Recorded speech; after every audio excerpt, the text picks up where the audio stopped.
کئی معاملات میں ہم سنگ دل بھی تھے. تو یہ تو معاملات ہے, یہ تو کھلی ہسٹری ہے اسلام کی کہ جہاں چاہو ایموشنل واقعات پھر وہ اپنے خاندان کے لیے آ جاتے ہیں, پھر غیروں کے لیے ترازو اور تھی, اپنوں کے لیے ترازو اور تھی.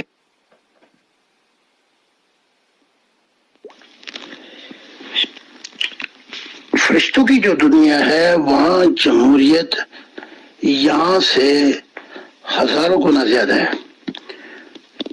تو وہ جو اختیارات انہوں نے حکمت کے تحت اپنے بھی رکھے ہوئے تھے وہ سارے ختم ہو گئے. جیسے محمد صاحب کی جو بیویاں ہیں وہ چھوڑ گئیں عالم ارواح میں, اور نبیوں کی بیویاں چھوڑ گئیں, تو وہاں معاملات کچھ اور ہیں. تو وہاں وہ طاقت کے بل بوتے پہ تو سوال ہی نہیں پیدا ہوتا. تو وہاں بیچارے مجبور ہو گئے ہیں نبی. پھر وہاں کا نظام جو ہے وہ کسی کو معاف نہیں کرتا. انٹیگریشن سسٹم جو ہے وہ سب کے لیے ہے. پھر انبیاؤں کو نیچے بھی جانا پڑتا ہے کہ جو انہوں نے غلطیاں کی اپنی نیچے امتوں کے پاس جائیں اور ان کو درست کریں. تو یہ بڑا کمپلیکیٹڈ پروسیس ہے. محترم زاہد خان صاحب, لگ بھگ 1 گھنٹہ ہو چکا ہے اور ٹائم شاید اجازت نہیں دے گا. ایک ٹاپک پہ لگ بھگ یہ سوالات ہیں, یہ میں نے پورے کر لیے. لسٹ ماشاءاللہ بہت پہلے سے موجود ہے ممبرس کے سوالات کی. تو ایک چھوٹا سا کوشچن یہ ہے سر, چھوٹا سا کہہ لیے یا امپورٹنٹ کہہ لیجئے, آپ نے کافی نبیوں کے ریگارڈنگ بتایا ہے, یہاں تک کہ مرزا غلام احمد قادیانی صاحب کے ریگارڈنگ بھی, اور کافی لوگوں کا آپ نے ذکر کیا ہے کہ کون سے نبیوں کو آپ نے کہاں دیکھا, مطلب عالم ارواح میں اچھی جگہوں میں دیکھا, بری جگہوں میں دیکھا, جنت میں دیکھا, دوزخ میں دیکھا, یا یہ کہ خدا نخواستہ وہاں بھی سر پارشیلٹی کا سسٹم ہے خدا کے یہاں بھی, کہ کوئی نبی کچھ کر کے گئے ہوں تو انہیں اس کے خلاف وہ فیصلہ دے دیا جائے یا جگہ دے دی جائے. تو رسول اسلام صاحب کی اتنی ساری باتیں سنی جاتی ہیں جو کہ عجیب و غریب فیلنگ کرتے ہیں, تو ان کے ریگارڈنگ آپ کے پاس کیا جانکاری ہے, یا رسول اسلام صاحب سے جب آپ کی ملاقات ہوئی یا آپ نے ان کو دیکھا تو کیسی جگہ پہ دیکھا, مطلب جنت دوزخ کیا کیا کانسیپٹ کہنا چاہیے, اچھی جگہ یا بری جگہ, بتائیں سر. شکریہ. It is last question of this session.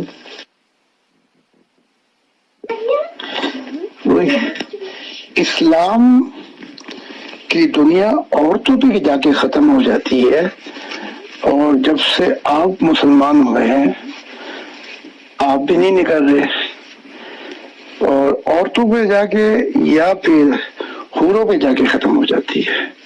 چلو اللہ ماشاءاللہ, اگر یہی مضمون ہے تو ہم جواب دیتے رہیں گے آپ کو.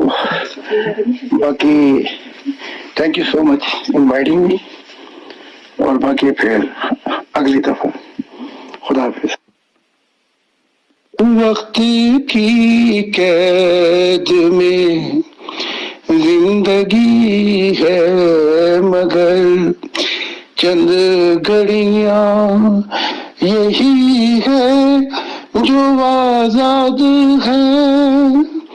ان چند گھڑیوں میں یہ دے دو خدا کے لیے, بڑھیوں اور حوروں کو چھوڑ دو. یہ مذہبوں کی دنیا, خاص کر اسلام کی دنیا, یہاں پر جا کے ختم ہو جاتی ہے. نہ پھر بڑھیاں ملیں گی نہ حوریں ملیں گی.